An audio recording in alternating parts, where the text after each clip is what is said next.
નમસ્કાર સાથીઓ, જય કિસાન. હું તમારો ભાઈ રાજુ કરપડા.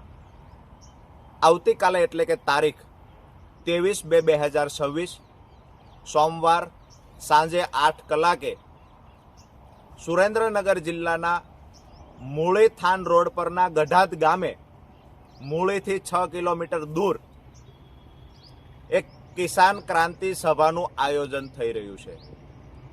કદાચ ગુજરાતના ઇતિહાસમાં ટાંકી શકાય એવી આ ઘટના હશે કે કોઈ એક વ્યક્તિ માટે ખેડૂતો ફાળો ઉઘરાવી અને એક સભાનું આયોજન કરે જેનો ખર્ચ ખેડૂતો પરસેવાની કમાણીનો ફાળો ઉઘરાવીને ચૂકવવાના હોય.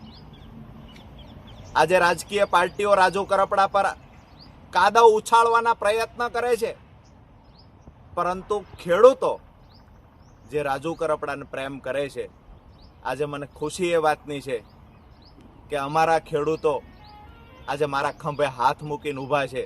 હજારો ખેડૂતો જે ફાળો ઉઘરાવી અને મારા સમર્થનમાં સભાઓ કરી રહ્યા છે, આનાથી મોટી ખુશીની વાત એક આગેવાન તરીકે બીજી કોઈ ના હોઈ શકે.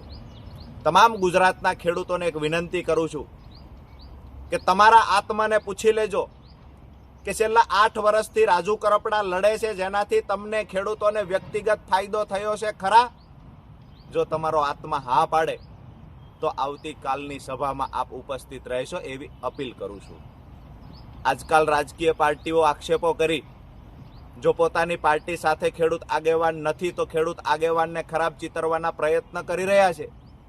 હું માનું છું ક્યાંક ને ક્યાંક આ ષડયંત્ર ખેડૂતનો અવાજ દબાવવાનું ષડયંત્ર છે. ક્યાંક ને ક્યાંક ખેડૂત આગેવાનને ખતમ કરવા માટેનું ષડયંત્ર છે. પરંતુ સુરેન્દ્રનગર જિલ્લાના ખેડૂતો સ્વયંભૂ આગળ આવ્યા છે કે આવનાર સમયમાં ખેડૂતોનો અવાજ બનીને રાજુ કરપડા લડે. એના માટે આજે રાજુ કરપડાને હિંમત પૂરી પાડવાનું કામ સુરેન્દ્રનગર જિલ્લાના ખેડૂતો કરી રહ્યા છે. ત્યારે તમામ સૌરાષ્ટ્રના ખેડૂતોને, તમામ જિલ્લાઓના ખેડૂતોને વિનંતી કરું છું, આપ પણ આવો.